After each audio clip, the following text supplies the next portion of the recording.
Des livres plein les oreilles.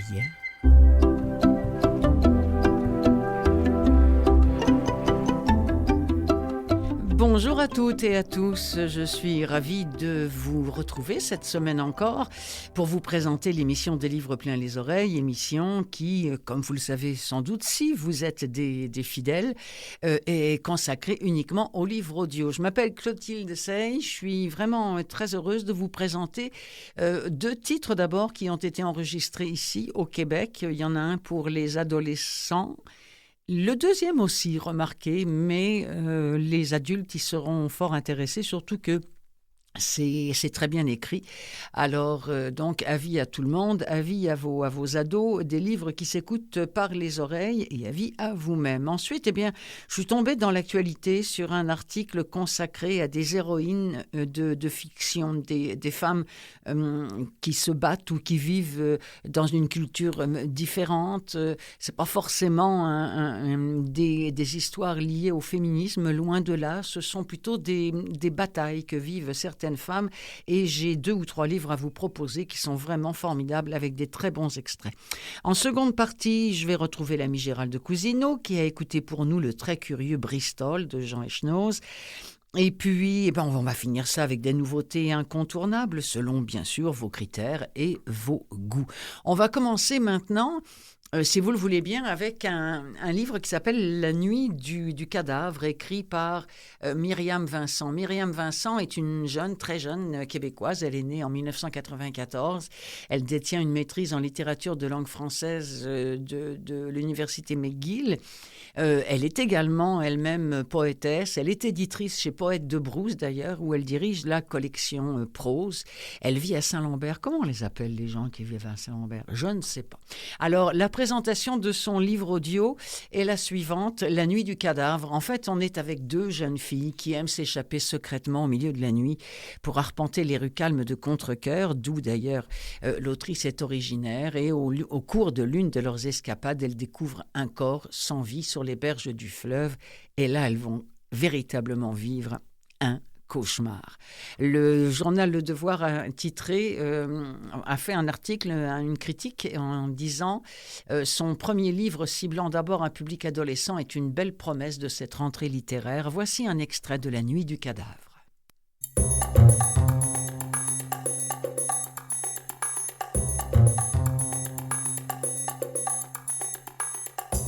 C'était une idée de Camille.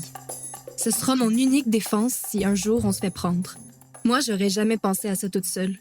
Mais la 1000e fois que Cam a mentionné que j'avais l'air fatiguée et que je lui ai répondu que c'était encore mon insomnie qui me creusait des cernes, elle a dit « Bon, mais tant qu'à ce que t'angoisses dans ton lit jusqu'à 3 heures du matin, pourquoi on sort pas quand nos parents dorment? » Je trouvais ça ridicule au début. Sortir pour faire quoi? Elle avait haussé les épaules. Faire n'importe quoi, ce serait déjà mieux que rien. Et si on se faisait pincer? Elle avait levé les yeux au ciel. On avait juste à pas se faire pincer, c'était tout. Petit à petit, je me suis laissée gagner par son enthousiasme et par l'envie de fuir la solitude de l'insomnie. Et bon, un peu aussi par goût de la rébellion. Avant la fin de la journée, j'avais accepté qu'on tente le coup le soir même. Les premières fois, j'étais terrifiée. J'avais peur de faire trop de bruit et d'attirer l'attention de mes parents. Je faisais tous les gestes le plus délicatement possible. Ça me prenait 15 minutes juste pour mettre le pied dehors, et après, je restais longtemps collée contre le mur de la maison, tendant l'oreille pour être sûre que mes parents s'étaient pas réveillés. Mais cette nuit, c'est la 7e fois que je sors, et quand j'enjambe le cadre de ma fenêtre pour me laisser couler vers le sol, c'est l'excitation qui remplit mon ventre. À force de pas se faire attraper, on en vient à penser que ça peut pas nous arriver. Je referme doucement la fenêtre derrière moi, prenant soin de laisser quelques millimètres d'ouverture pour pouvoir la rouvrir quand je reviendrai, et je reste quelques secondes là, fixant celle de la chambre de mes parents. Comme tout reste sombre et calme, je m'élance sans plus tarder vers l'allée qui mène à la rue. J'ai juste quelques centaines de mètres à faire pour arriver à l'endroit où on se rejoint toujours, Cam et moi. Elle y est pas encore. Il est 00h13 selon mon cellulaire. C'est 2 minutes avant notre heure de rencontre officielle et Camille est jamais en avance pour quoi que ce soit.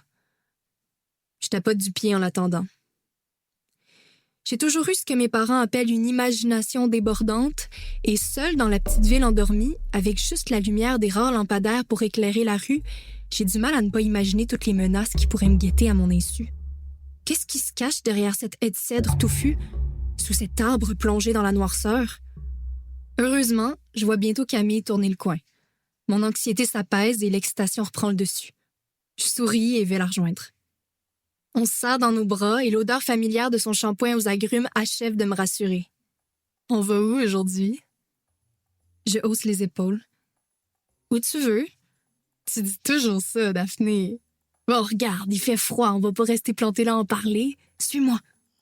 Je hoche la tête et marche avec elle vers la rue principale. Dès qu'on le peut, après avoir traversé le chemin de fer, on bifurque vers de petites rues pour descendre jusqu'au vieux village. Même si les voitures et les promeneurs sont rares, on veut pas courir le risque de se faire reconnaître dehors à cette heure.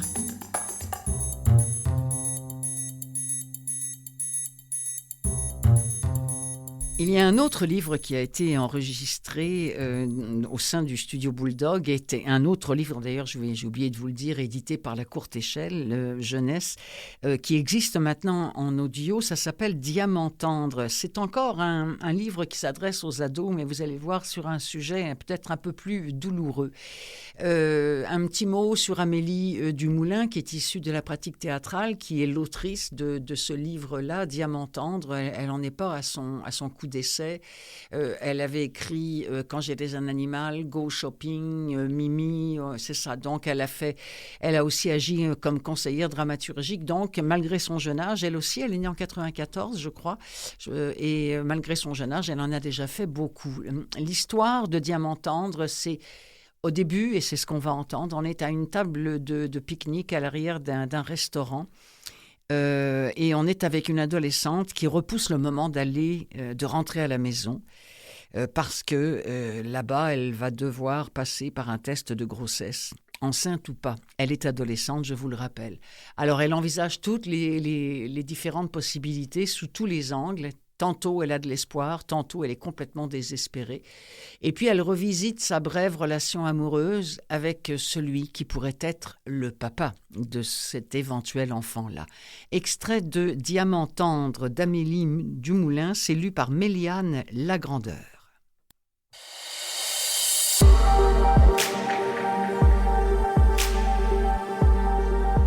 À go, je me lève puis je rentre chez moi. Go!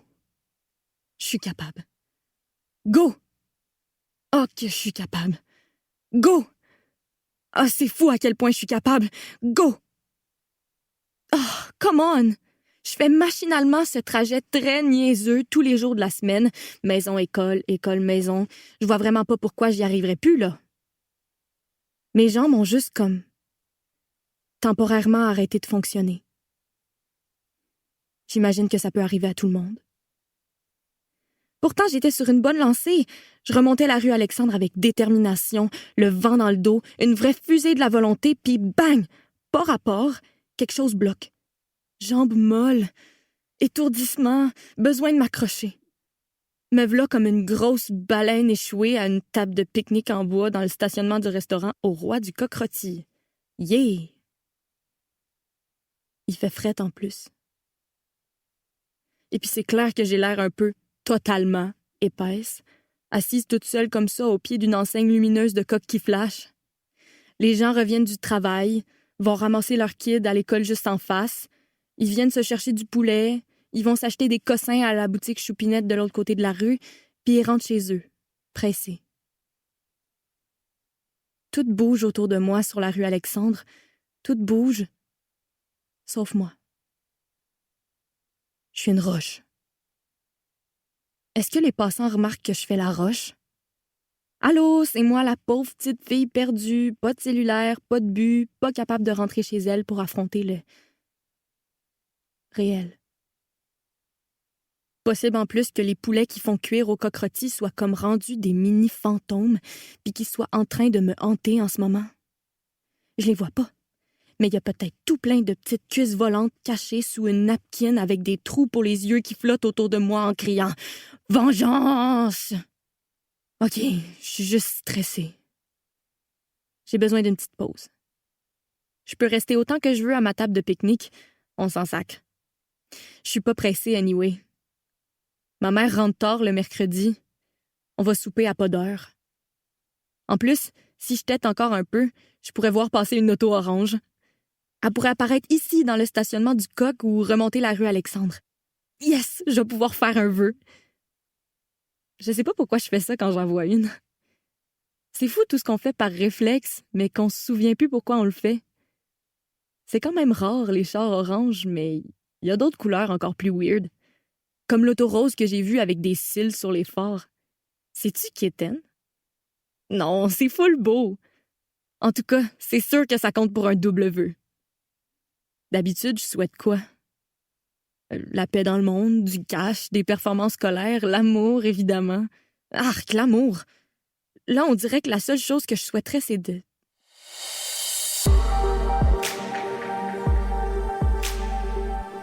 Si vous voulez savoir, eh bien, c'est ça, va falloir vous procurer ce livre Diamant tendre d'Amélie Dumoulin, lu par Mélanie Lagrandeur.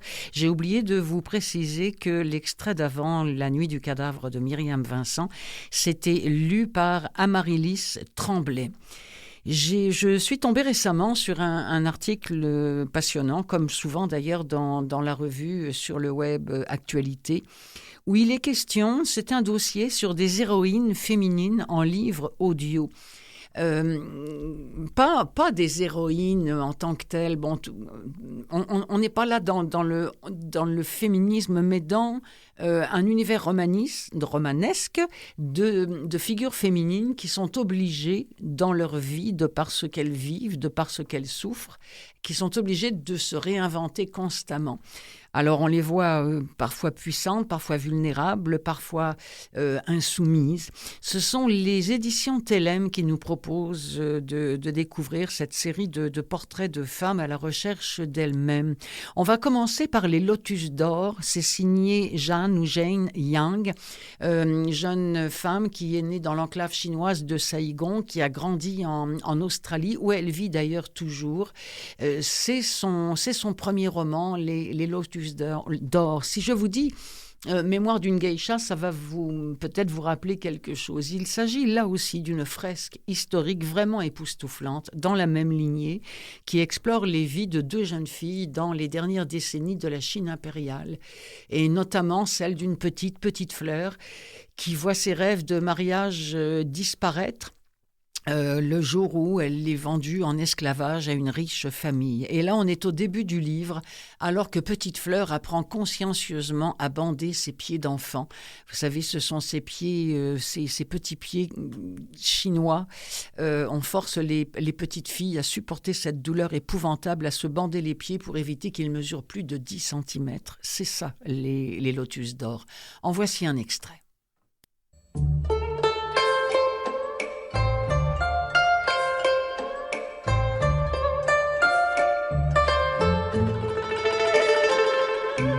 Il était une fois, avant la conquête de la Chine par les Mandchous, quand l'Empire était encore découpé en autant de petits royaumes qu'il y a de couleurs sur une courte pointe, un empereur du nom de Li Yu qui adorait voir de nouvelles choses. Un jour, il demanda à ses très très nombreuses concubines de le divertir avec une nouvelle danse. Toutes essayèrent, mais aucune ne se révéla à la hauteur, sauf Yao Niang. Elle banda ses pieds en forme de croissant et se mit à danser sur la pointe des pieds. « Et ensuite ?» m'interrogea-t-elle. Je fronçai les sourcils. Elle m'aida. L'empereur fut si impressionné qu'il la promut au rang de consort. « Oh, je sais !» pour qu'aucune autre épouse ne puisse donner d'ordre à Yao Niang, à part l'impératrice. Toutes les dames de la cour voulurent la copier, et bientôt, toutes les jeunes filles riches du pays firent de même. Aujourd'hui, toutes les filles respectables ont les pieds bandés, et les mères qui aiment vraiment leurs filles les aident à obtenir des lotus d'or parfaits de 10 cm. Je m'attendais à ce que ma réponse empressée m'attire ses félicitations, d'autant que je n'avais hésité que sur 2 personnages. Mais les lèvres d'Anung se mirent à trembler. Je tendis les bras pour un câlin. Mais elle fit non de la tête et se redressa en lissant l'avant de son haut aux couleurs délavées. À condition d'être intelligent et studieux. Même le garçon le plus pauvre peut espérer passer les examens pour devenir mandarin au service de l'Empire. Mais pour une fille, la seule chance d'accéder à une vie meilleure tient à ces lotus d'or. C'est le cadeau inestimable que je te fais. Quoi qu'il arrive, je veux que tu te souviennes de l'ampleur de mon amour. Tu es mon trésor le plus précieux. Tu comprends? Moi aussi, je t'aime grand comme ça, dis-je en écartant les bras jusqu'à joindre mes mains dans mon dos. Mais ma mère ne me rendit pas mon sourire. Pourquoi est-il important d'avoir des lotus d'or parfaits de 10 centimètres? Demanda-t-elle. Pour faire un bon mariage, claironnai-je. Les dames marieuses et les belles-mères aiment les petits pieds. Les lotus d'or sont la preuve de la valeur d'une jeune fille. Exactement. Seules les filles douées d'une grande persévérance et de discipline sont capables d'obtenir des lotus d'or. C'est ce que désirent toutes les mères de bonne famille pour leurs fils. Elle serra mes mains entre les siennes et demanda : « Tu veux te marier au sein d'une bonne famille quand tu seras grande ? » « Oui. » « Comment obtient-on des lotus d'or de 10 centimètres ? » « Il faut rester sage comme une image quand tu me laves les pieds et quand tu changes mes bandages. » « Quoi d'autre ? » « Il ne faut pas se plaindre quand tu resserres les bandes. » « C'est vrai, » répondit-elle lentement, « mais... » Après une longue pause, elle ajouta : « Tu es une grande fille à présent. Il est temps pour toi d'apprendre à prendre soin de tes lotus d'or toute seule. »« Mais je suis encore petite, » protestai-je apeurée par son ton grave. « Regarde bien, » m'intima-t-elle. Elle déroula les bandages de mon lotus gauche et le plongea dans la bassine. Elle le massa pour détacher les peaux mortes sur la plante et entre mes orteils, attendris par l'eau chaude.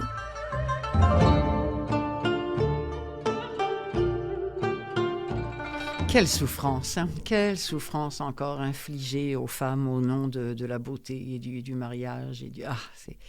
Alors, les lotus d'or, je ne saurais que trop vous recommander cette lecture en audio. Vous pouvez trouver ça très facilement. Il suffit d'aller sur n'importe quel catalogue. Les lotus d'or. Parmi aussi tous les livres qui nous parlent de femmes qui ont parfois à se dépasser au sein de leur culture, de leur famille, parfois je mens.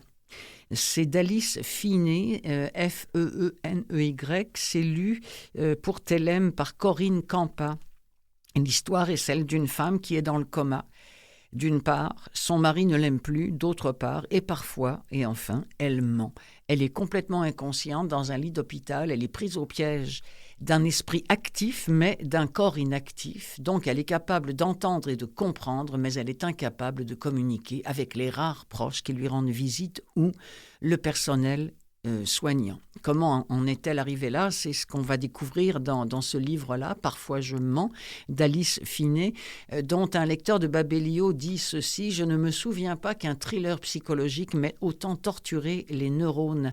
Voilà une semaine que j'ai terminé la lecture de ce roman et il m'occupe encore l'esprit, il me hante, on n'en parle pas assez, je trouve. » Eh bien, moi, j'en parle ici à l'émission Des livres plein les oreilles. Voici un extrait de Parfois je mens d'Alice Finet, narration Corinne Campa.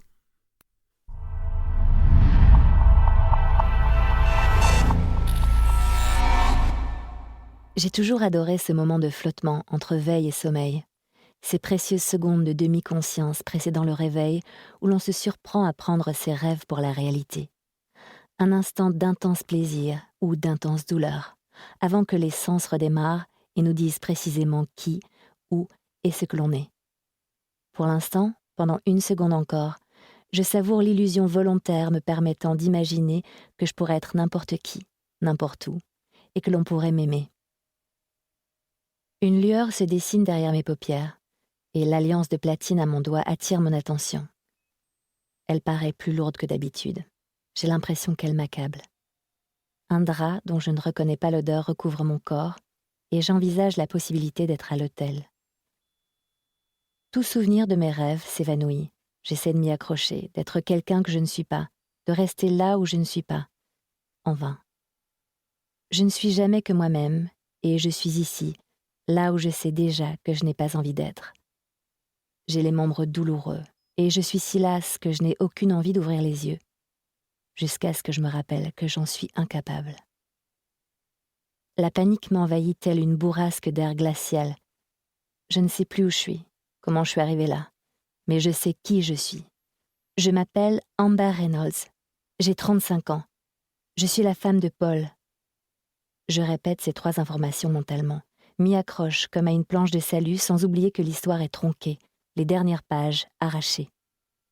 Dès que les souvenirs sont aussi complets que possible, je les enfouis dans ma tête jusqu'à ce qu'ils se taisent et me laissent réfléchir, sentir, essayer de trouver un sens à tout cela. Un souvenir récalcitrant à se soumettre s'efforce de remonter à la surface, mais je refuse d'y croire. Le bruit d'une machine s'insinue dans ma conscience, me prive de mes dernières parcelles d'espoir, me prive de tout, hormis la fâcheuse certitude d'être hospitalisée. Il flotte un relent de désinfectants écœurant. Je hais les hôpitaux.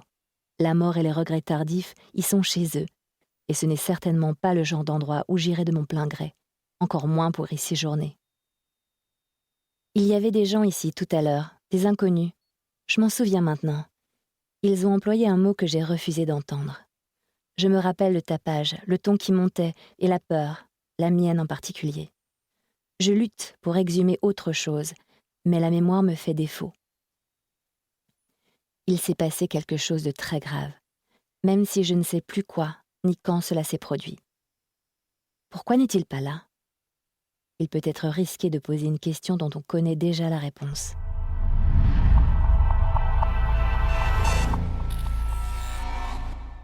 Parfois je mens d'Alice Finet, lu par Corinne Campa. C'est encore là, vous trouverez ça sur le catalogue de Telem ou autre catalogue. Peut-être même qu'on l'a sur Nara, puisque nara.ca au Québec vous offre la possibilité de vous procurer des livres en français, des livres audio en français faits partout, ici ou ailleurs. Enfin, ces mots, M-A-U-X, que nous taisons, d'une Madame Brooke Schmidt, qui est lue par Amandine Barbier et Bruno Munda. Ça aussi, c'est aux éditions Telem. Et cette fois-ci, ce livre nous raconte l'histoire d'une jeune femme qui est pleine de talent, qui veut absolument devenir chirurgienne, qui se prépare à débuter sa 2e année d'internat. Elle s'appelle Erin Peters, mais voilà, il va y avoir un accident qui va évidemment chambouler sa vie. Ce qui va la conduire, elle, à quitter sa région pour aller en Alaska, Mettons qu'elle a quelques démons, quelques casseroles qu'elle traîne derrière elle et elle a très envie d'y échapper. Et puis, elle se pose la question, est-ce que je vais être capable d'opérer à nouveau ? Elle apporte son aide à une nouvelle interne qui s'appelle Soren Walter, qui est une étoile montante de la chirurgie. Et là, elle se pose la question, est-ce que je lui barre la route ou est-ce que je l'aide pleinement ? On est au début du livre, alors que le drame en question va avoir lieu.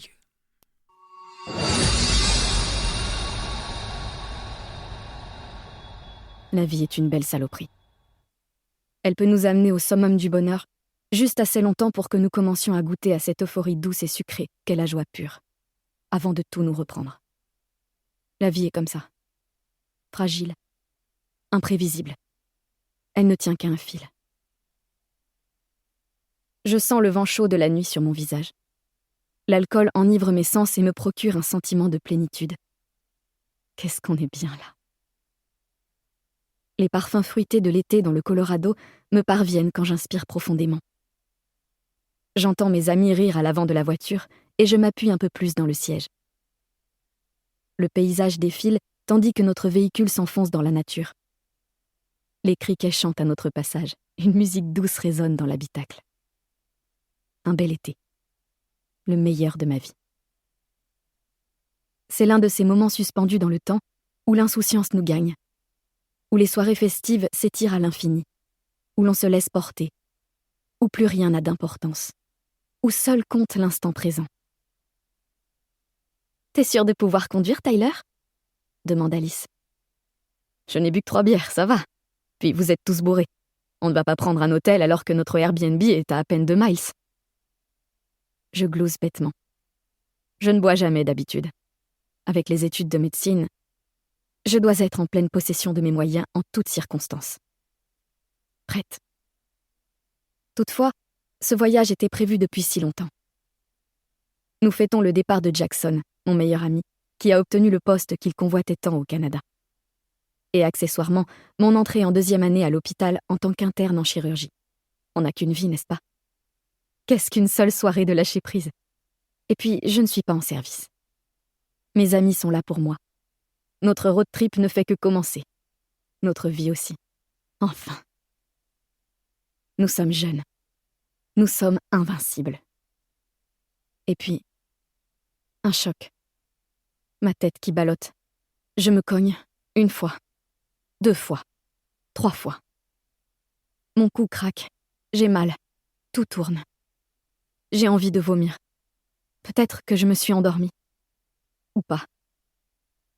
Ouvre les yeux. Je me force. Je les ouvre. J'ai mal. Très mal. Je crois que je détache ma ceinture. En tout cas, je suis debout sur la route, confuse. La tequila court encore dans mes veines et me rappelle mes excès. La voiture est sur le bas-côté. Le pare-choc complètement enfoncé par les glissières de sécurité. De la fumée sort du capot et s'élève dans le ciel étoilé. Une odeur de brûlé et de fer remplit l'air, pesant contre ma langue lorsque je le respire. Le pare-brise est éclaté côté passager, maculé d'un liquide rouge qui m'est bien trop familier. J'entends pleurer et crier. Je contemple le corps agonisant au sol. Jackson est étendu, les bras tordus, gonflés. Je comprends qu'il vient de passer à travers le pare-brise. Ses jambes tressautent. Il y a du sang. Partout. Beaucoup de sang. Jackson, je dois l'aider. Et voilà, et ça n'arrive pas qu'aux autres, ces impondérables de la vie, ces mots que nous taisons, mots MAUX, d'une Française qui s'appelle Adèle Jeanne Bruckschmidt. C'était lu par Amandine Barbier et Bruno Munda. C'est l'émission des livres plein les oreilles que vous écoutez à Canal M ou encore en podcast avec Clotilde Sey.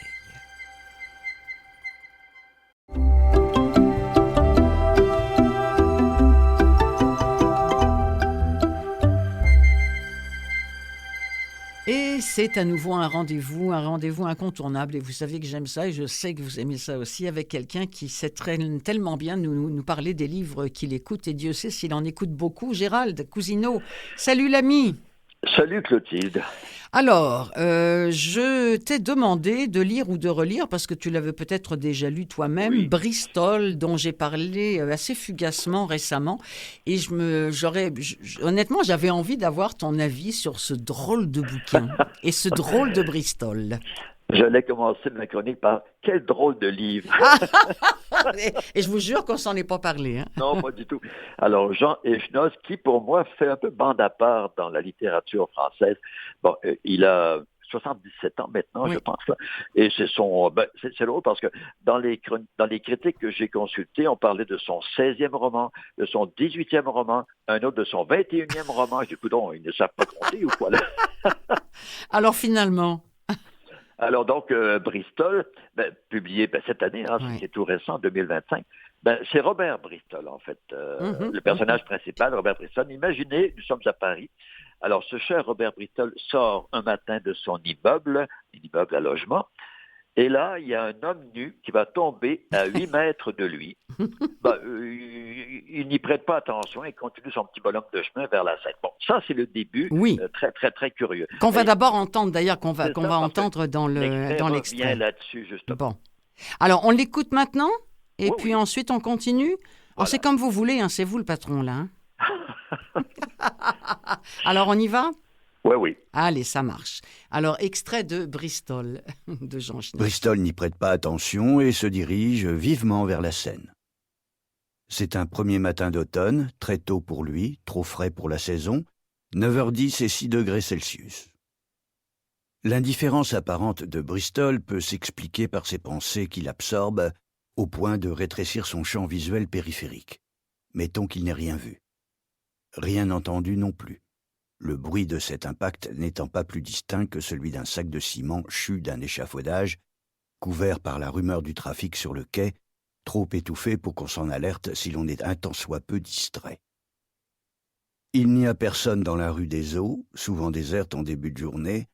Seuls 2 grands oiseaux blancs la survolent qui viennent de remonter le cours du fleuve depuis son embouchure au Havre, sans doute trop fatigués par ce parcours ou trop intéressés par la vue aérienne de Paris pour s'occuper des faits divers. Celui-ci n'est pourtant pas si mal, ce n'est pas tous les jours qu'un homme dévêtu dégringole d'un étage élevé. Oui, on se dit, attends, est-ce qu'il se fout de nous, Schnoz, c'est... Quel personnage incroyable que ce mec, il ne se rend même pas compte. Je vous rappelle que ce matin-là, il est 9h10 et qu'il fait 6 degrés. Mais quelle importance, vous vous demandez. Et pourtant, l'auteur le dit. 9h10, 6 degrés. Donc, Bristol s'en va à son bureau. On apprend très vite que ce monsieur est réalisateur de cinéma. Henri Schnoz aime beaucoup le cinéma, on le sait, il aime beaucoup le cinéma. Et donc, il est réalisateur. Et là, il prépare un film d'après un roman d'une écrivaine qui a, imaginez-vous, 300 best-sellers à son actif. 300! Bon, c'est pas sérieux, mais quand même. Donc, il prépare le tournage d'un film basé sur son dernier livre, en fait, et il veut le tourner en Afrique. C'est compliqué, ma foi, c'est compliqué parce qu'évidemment, le budget est plus énorme que prévu, puis les producteurs manquent d'argent. En tout cas, il réussit à se rendre en Afrique et là, il va jouer avec une comédienne qui est la protégée de l'écrivaine de best-seller. Elle s'appelle, en fait, son nouveau prénom, c'est Céleste. Elle va jouer dans le film. Le tournage est rocambolesque, comme c'est pas possible. Il y a un éléphant, à un moment donné, qui sème la pagaille, mais c'est compris dans le scénario, ça. Alors, le lecteur se demande, est-ce que c'est le film ou c'est vraiment un accident? Non, c'est compris dans le film. Alors, ils réussissent à tourner le film. À un moment donné, il y a une milice, parce que nous sommes en Afrique, il y a une milice qui se pointe avec des soldats, avec des miliciens armés jusqu'aux dents, et il y a le commandant qui s'appelle Parker. Étonnant, commandant Parker, donc il dirige cette milice, et c'est un cinéphile. Alors, c'est un peu drôle parce que vous avez le réalisateur et le commandant de la milice qui se mettent à parler cinéma. Nous sommes en Afrique, il y a des combats ici et là, puis ils se mettent à parler cinéma. Donc, je le dis parce que les personnages, au début, ils paraissent absolument loufoques. D'ailleurs, on a souvent, pas critiqué, mais souligné le côté burlesque, rocambolesque, comme je disais tantôt, du roman. Donc, le film est tourné, on réussit à l'achever, il n'a aucun succès.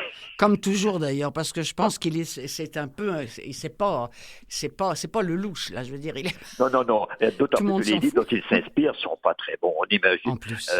Il y a le mot embrouille dans le livre qu'il prépare actuellement. Le dernier livre sur lequel il travaille, il y a le mot embrouille. Donc, on devine qu'il ne prend pas des romans classiques. Genre, il n'adapte pas Camus ou Sartre, pas du tout. Là. Donc, il prend des romans très ordinaires et, de toute évidence, il n'a pas de succès en salle. Donc, son dernier film n'en a pas plus que les autres. Mais ce qui m'a beaucoup plu dans ce livre, déconcertant au départ, c'est la narration. C'est étonnant chez Schnoz parce qu'on ne sait pas, c'est qui ce narrateur? Est-ce un je? Est-ce un il? Est-ce un on? Est-ce tout? Et la narration nous envoie quasiment promener quand elle ne demande pas carrément de jouer avec elle. Par exemple, à un moment donné, le narrateur émet plusieurs hypothèses. Là, il ajoute ou peut-être qu'on s'en fout éperdument. Bon, on leur sursaute. C'est dans la narration, c'est pas le personnage du réalisateur qui parle comme ça. Là. C'est le narrateur mystérieux qui dit, bon, on peut s'en foutre éperdument. Et un peu plus loin, le commandant Parker, celui qui était en Afrique, va venir retrouver notre ami réalisateur, donc Bristol, à Paris. Il s'amène chez lui, pas de problème, il s'installe chez lui. Et le narrateur arrive et dit, découvrons l'appartement avec lui. Bon, alors, à la suite de Parker qui fait le tour de l'appartement, le narrateur nous invite à faire la même chose. Donc, c'est juste cette façon de parler qui m'a beaucoup plu. Mais là, de toute évidence, l'auteur, je parle maintenant des Schnoz, il veut c'est comme s'il voulait que le lecteur joue avec lui, comme si le lecteur était invité à participer à la création du livre. Et ça, moi, ça m'amuse. Ça me rappelle des livres comme, je sais pas moi, le livre de Diderot, le Jacques le Fataliste. Oui, Où le narrateur s'implique dans son histoire. Ça me plaît bien. Voyez. Il y a un jeu auquel moi je suis toujours prêt à participer. Donc c'est ça le narrateur, le curieux narrateur de ce roman. Et là, les personnages, bien sûr, que ce soit Céleste, l'actrice qui n'a pas de succès non plus, c'est elle d'ailleurs qui va finir le roman, et que ce soit Geneviève, qui est la secrétaire de l'écrivaine, elle va devenir chauffeuse de taxi, mais c'est incroyable, tous les métiers sont bons pour gagner sa vie. Et il y a bien sûr ce Bristol, il y a aussi une femme au 3e étage de l'immeuble qui reçoit des hommes, l'un après l'autre. Elle va recevoir entre autres un policier, parce que lui, le policier, il fait enquête sur... Ah oui, c'est ça, parce qu'en plus, c'est une enquête quand même sur ce bonhomme-là qui s'est... Il y a un petit côté roman policier, parce que le policier veut savoir pourquoi le monsieur s'est lancé du haut du 5e étage. Il était nu en plus. Alors, c'est quand même curieux, ça. Alors, ils vont réussir à la fin à savoir qui c'est, je ne le dirai pas, mais ils vont réussir à la fin à l'identifier. Mais donc, il y a un peu de tout dans ce roman. Et on voyage beaucoup. Et il y a aussi chez Esnos ce sens du détail. Mais là, je souligne les 3 mots parce que, par exemple, à un moment donné, notre ami Bristol prend le train et là, on a droit à une description mais minutieuse, pour ne pas dire maniaque, du paysage. Comme si on était au cinéma et qu'on avait un travelling. Encore le retour au cinéma. À un moment donné, Bristol est dans son bureau, il y a une mouche qui s'introduit dans son bureau, et là, l'auteur nous décrit la mouche de façon tout aussi minutieuse. Alors ça, c'est hilarant, mais c'est ça qui me plaît aussi chez Genoz. De toute évidence, il s'amuse, mais en même temps, c'est pas très gai, on rit, mais en même temps, il y a un côté mélancolique. Mais moi, c'est le sens du détail. Oui, ça m'a plu également. Mais vraiment, il est étonnant. Et ce que j'aime bien chez Georges aussi, c'est que chacun de ses livres est une surprise pour le lecteur. C'est jamais la même chose. C'est pas le même livre éternellement recommencé, pas du tout. Chaque fois. Et par exemple, il a écrit un livre sur Ravel. Ah, c'est un de mes préférés, ça. Très beau livre sur Ravel, sur les dernières années de Ravel. Vous allez me dire, on est loin de Bristol. En effet. Mais il peut écrire sur un peu tout, ce monsieur. Il y a un autre livre, il a gagné le prix Goncourt quand même en 1999 avec Je m'en vais. Bon. Oui, c'est donc, vrai. Un romancier qui vaut la peine d'être lu, mais vous serez déconcerté probablement avec Bristol, mais je vous dis, allez jusqu'au bout, c'est amusant. C'est amusant beaucoup plus que mélancolique, par exemple, même si la mélancolie, il y a sa part. Mais c'est amusant et ça témoigne, à mon avis, d'une maîtrise de la création littéraire. Ah oui. Il joue avec nous, il joue avec les mots. D'ailleurs, un critique disait que l'aventure était chez Esnos d'abord dans le langage. Mais si vous aimez les voyages, les descriptions, les surprises, vous serez ravis parce qu'effectivement, on s'amuse beaucoup. On s'amuse beaucoup avec le dernier Esnos. J'ai vu une entrevue avec lui où le journaliste lui disait « Vous aimez bien les personnages de ratés, hein? » Puis Esnos a répondu « Oui, parce que je trouve qu'ils ont beaucoup de choses à nous dire. » Alors, ils ont beaucoup de choses à nous apprendre. Alors, parce que je pense que, écoutez, j'en ai pas lu tant que ça, moi, mais il semblerait quand même que les personnages, un peu comme son Bristol, là, donc, qui est quand même un raté, on peut même pas dire sympathique, un raté, quoi. Il paraît que ça arrive souvent quand même. Oui, on finit par rire, parce qu'en fait, au fond, il nous fait un peu pitié. Il y a toutes sortes d'embrouilles, toutes sortes d'emmerdements. Mais il n'a pas d'envergure, ce réalisateur. Il n'a pas d'envergure du tout, mais il persiste à vouloir tourner des films qui n'ont pas de succès. Donc, on finit par le trouver sympathique, finalement. Bon, mais juste une chose, s'il ne se retourne pas sur le type qui se défenestre, c'est parce qu'il a quelque chose à voir là-dedans, lui? Non, bien sûr, le policier le soupçonne à un moment donné parce qu'il disparaît toujours. Il est toujours parti à gauche et à droite. Alors, on finit par le soupçonner, mais on apprendra à la fin que non. Je pense que, lui, il a considéré, il n'a pas vu le monsieur. Il a pris ça ça aurait pu être un sac de ciment qui tombe par terre. C'est ça. Alors voilà, il a continué son chemin parce qu'il était vraiment trop pris par ses problèmes d'adaptation du roman de la dame. Donc, il a continué son chemin. Voilà, c'est exactement. Compte du bonhomme. J'étais convaincu que vous auriez beaucoup de choses à nous dire sur ce Bristol que je n'ai pas encore lu. Vous imaginez bien, hein, on en a souvent parlé. Roman. Ah oui, il est court? Oui, Bristol, ça fait à peine 115 pages. Et il écrit souvent des livres courts. Et en termes d'écoute, pour ceux qui vont l'écouter, c'est à peine 3 heures. Ah, donc, alors je vais m'y coller. Je vais aller à Québec exprès. Comme ça va me prendre à peu près ça. Voilà. Et la route va passer plus vite. Cher Gérald, c'est comme toujours un bonheur de vous entendre. On va vous retrouver à peu près dans 2 semaines. Est-ce que vous savez à peu près de quoi vous allez nous parler? Oui, vous voulez que je vous le dise tout de suite? Ah ben oui, pourquoi pas. À moins J'ai que vous envie changiez de... d'avis. Mais, Non, non, mais non, vous j'ai avez le j'ai droit. envie de Hein. vous reparler d'un livre que j'avais beaucoup aimé, livre de Ossini, Khaled, plutôt de Khaled Ossini, Mille OK. soleils splendides. Oui, C'est un oui, très oui, beau oui. roman qui Ça fait traite pas bien sûr longtemps de qu'il est en l'Afghanistan. audio. Hein. Et Non, c'est ça, c'est donc j'en ça. profite pour en reparler. Eh bien, merci beaucoup, cher Gérald. Merci de nous offrir ces beaux moments de lecture partagée. Et bonne écoute, parce que je sais que dès que vous allez fermer, vous allez repartir à l'écoute d'un nouveau livre. Mais qu'est-ce que vous en savez? Bon, J'ai vous me le dites. horreur de la lecture, vous le savez bien. Allez, je vous embrasse fort, fort, fort. Au plaisir, Clotilde. Salut, Gérald, au plaisir. Au revoir. Merci. Bye bye.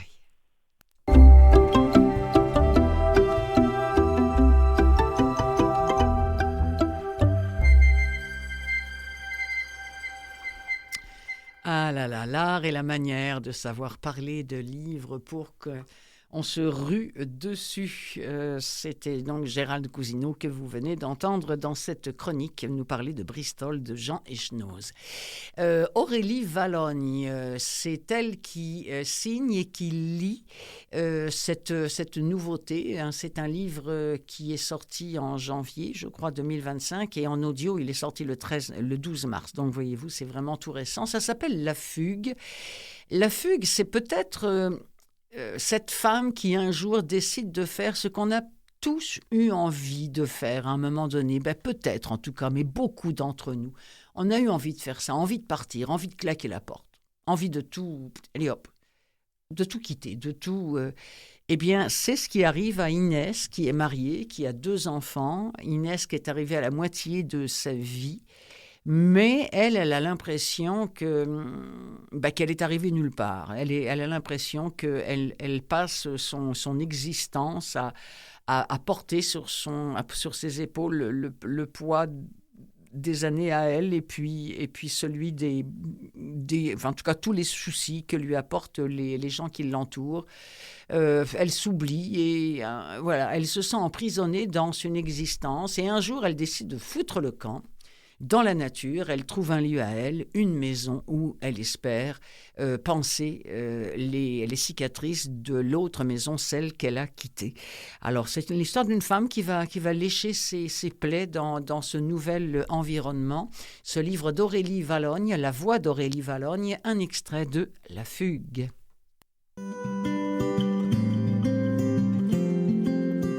Je veux respirer, danser, écrire, travailler, accueillir, jouer, chanter, créer, jardiner, nager, ressentir. Je veux vibrer, vivre des choses exceptionnelles, me sentir libre. J'ai toujours attendu qu'on vienne me sauver, mais je l'ai compris désormais. Personne ne viendra. Alors je me sauve moi-même, à plus de 40 ans. Si chaque matin du monde ressemble à celui-ci, je ne douterai plus de ma force ni de mes idées. Si chaque battement de mon cœur tape comme cela, je ne me soucierai plus de ma mort, ni de ce que je vais laisser. Tous les matins du monde ne suffisent pas. Si on ne peut plus rire, espérer, rêver, plutôt mourir que vivre enterré. Alors il faut s'enflammer, être indulgent et patient, rallumer son destin et ses envies. Essayer, réessayer, douter et y parvenir. Peut-être qu'il y aura des tempêtes, peut-être des galères, peut-être une maladie, peut-être des deuils, peut-être, sûrement. Mais je m'accrocherai malgré tout. La force me viendra comme au premier cri. On ne part pas pour trembler, ni douter. On ne brûle pas sa vie d'avant pour finalement renoncer. Et si je dois tomber, je tomberai. Si encore je dois me relever, je le ferai. Car c'est fini de subir, de tolérer, d'être à terre. Les autres ne se pensaient grands que parce que j'étais à genoux. Mais aujourd'hui, je me redresse. Avec la volonté de réussir, la force de me prouver qu'un jour après l'autre, j'y arriverai. Oui, je mérite cette vie. Je mérite la joie. Parfois, quand on est dans une impasse, La seule solution, c'est faire demi-tour et aller tout droit. Tout droit, c'est la mer. Ce sont les couchers de soleil, avec leur ciel rose, violet, orange, pourpre, feu, gris et parfois bleu. Tout droit, c'est la nature, avec ses cyprès, ses chênes, ses forêts, ses hortensias, ses agapanthes, ses roses, ses clématites, ses arômes, ses iris.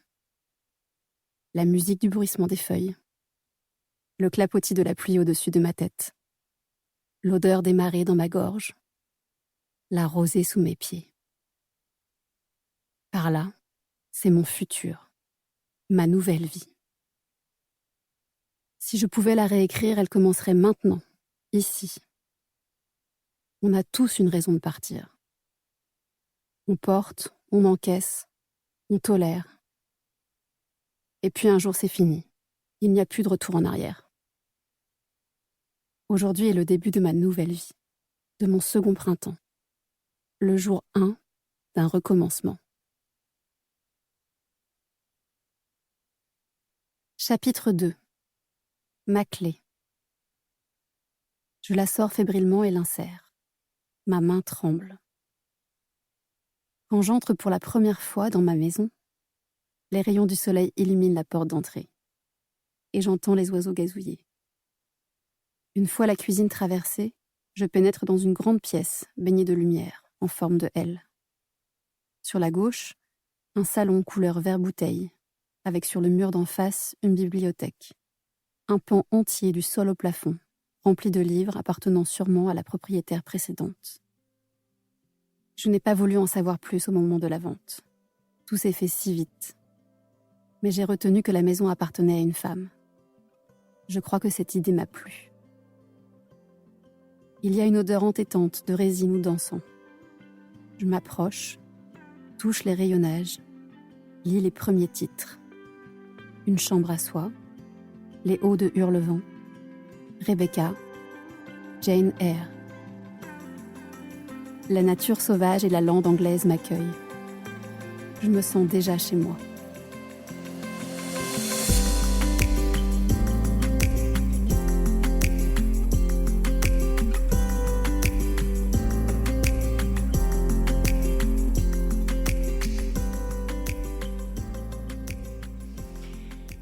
Vous avez entendu la voix d'Aurélie Vallogne, l'écrivaine dont c'est le plus récent livre, La Fugue, dont j'ai tiré cet extrait-là, extrait de 5 minutes, parce que je voyais mal comment on allait pouvoir planter le décor. Alors on sait pourquoi elle est partie, ou presque, hein, et on sait où elle a abouti, quelque part dans le Finistère. Ça n'est pas dit, mais c'est vraiment sur les bords de la mer en Bretagne, pour ceux que cela intéresse. J'ai pour vous une autre nouveauté aujourd'hui, ça s'appelle La guerre par d'autres moyens de Karine Thuil. De quoi il s'agit?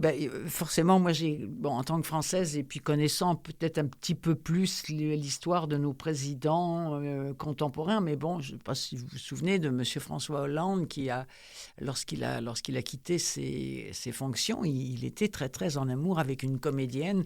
C'est un peu ce qu'on retrouve dans ce livre-là. Bon, est-ce que c'est un clin d'œil à François Hollande et à sa compagne? Je ne sais pas, mais toujours est-il que on est avec Dan Lehmann, qui a quitté l'Élysée 1 an plus tôt, au moment où on fait sa connaissance. Il est donc un ancien président de la République.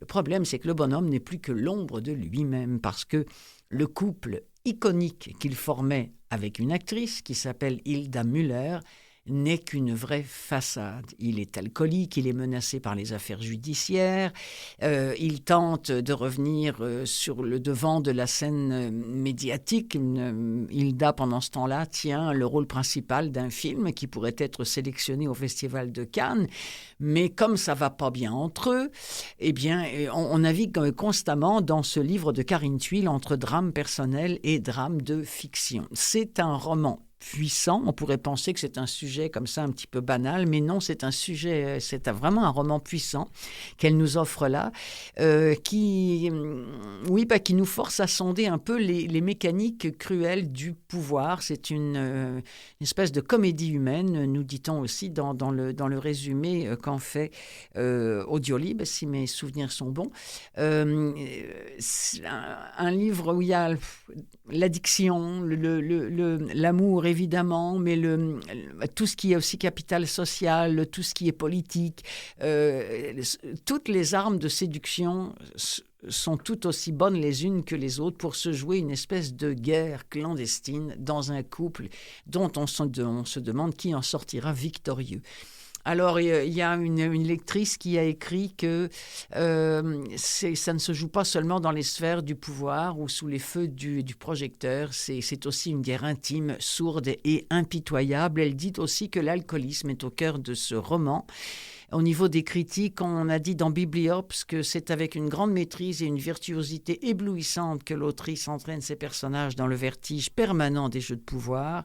On dit aussi que c'est un roman cruel sur la soif de pouvoir dans le monde politique et le milieu du cinéma. Bref, c'est un grand roman sur le pouvoir en majuscule et en minuscule. Un extrait de La guerre par d'autres moyens de Karim Thuil.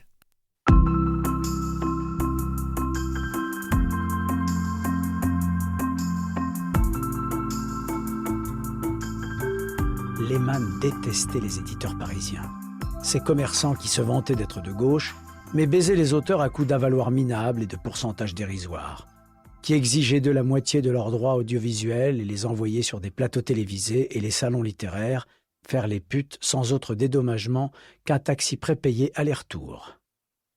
Cette racaille, il ne la fréquentait que par obligation.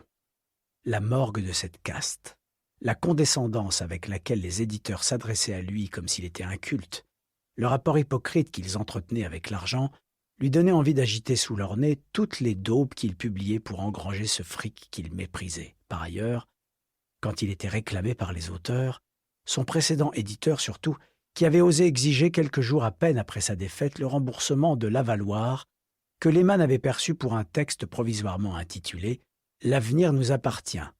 Le livre n'était plus d'actualité puisqu'il n'en avait aucun. Que percevaient-ils de la réalité de la France, eux dont le périmètre d'action ne dépassait pas le 6e arrondissement? Ce matin-là, son livre avait rejoint la 97e place du classement. Il glissait progressivement vers l'abîme. Lehmann avait néanmoins toutes les raisons d'être confiant. Il enregistrait l'émission télévisée Le Moment de vérité sur une chaîne du service public, un talk-show politique dont il serait l'invité principal. Après la diffusion, son livre serait premier des ventes, ou au pire deuxième, si Marc Lévy était invité à C'est à vous. Certes, cet état de grâce commerciale ne serait que de courte durée, 24 ou 48 heures tout au plus, mais ce serait suffisant pour lui éviter de coupler un anxiolytique à l'alcool. Avec cette émission, Lehmann espérait, à défaut de se refaire, du moins, comme le lui avait assuré le directeur commercial, vendre 10 000 livres de plus. Il serait interviewé par le journaliste vedette Bernard Breguet, 65 ans au compteur, 40 ans qu'il naviguait entre la politique et le divertissement au gré des changements de direction. Il s'accrochait, un vieux beau un peu veule, cheveux teints et bronzage suranné, pour lequel Lehmann n'avait aucune estime intellectuelle, mais qui faisait là où on lui demandait de faire. C'était propre. Il y aurait aussi la journaliste Rachel Pilote, 57 ans, un bloc d'hostilité, moche comme une carpe. Il était impossible de ne pas la détester tant elle imposait sa rigidité comme une norme internationale. Ancienne plume redoutée du Monde qui avait eu son heure de gloire, ça n'avait pas duré, elle faisait peine à voir depuis qu'elle avait été vidée de la rédaction du grand quotidien national. Il saurait la contourner sans l'irriter, il suffisait de ne pas répondre à ses questions les yeux dans les yeux. Elle montrerait un peu les dents pour donner l'impression qu'elle lui tenait tête, qu'elle était une femme qui s'affirmait face aux hommes, une qui se revendiquait féministe, mais qui aimait qu'on lui dise qu'elle avait des couilles. De toute façon, elle n'en avait plus pour longtemps sur le service public, à moins de sucer les derniers administrateurs, mais depuis MeToo, hélas, ça n'était plus possible. Il préférait de loin Najat Assaoui, une jeune beauté de 29 ans. solide et souple, dure en interview, sans jamais être agressive. Elle irait loin. Elle avait compris qu'il valait mieux avoir Lehman dans sa poche et qu'il n'avait pas peur de porter des décolletés à l'antenne, laissant apparaître une poitrine opulente, naturelle ou silicone, telle était la question, une fille qui ne cherchait pas à ressembler à un sac ou à un homme pour obéir aux nouveaux diktats féministes et qui ne vous menaçait pas d'une plainte pour harcèlement sexuel quand vous lui disiez qu'elle était belle, rien que pour cela, il la respectait. Pas comme Pilote, qui le méprisait depuis qu'il lui avait fermé l'accès à son équipe de campagne. Quitte à se coltiner une journaliste du Monde, autant qu'elle soit baisable. Finalement, ça avait été une journée horrible. Cette émission qu'il avait obtenue grâce à ses bonnes relations avec la direction de France Télévisions ne s'était pas déroulée comme prévu. Si Breguet, avec sa lâcheté habituelle, n'avait pas osé se montrer offensif, Pilote, elle, avait lâché les chiens. Lehman avait répondu avec calme aux questions les plus incisives sur son bilan politique. Il fallait bien laisser Pilote prouver à sa direction et aux téléspectateurs avachis devant leurs écrans qu'elle était indépendante, incorruptible et libre. Ça donne le goût d'en savoir plus. La guerre par d'autres moyens de Karine Thuil. Voilà ce qui met un terme à cette émission-là. C'était Des livres pleins les oreilles, animé pour vous par Clotilde Sey. Merci beaucoup, Samuel.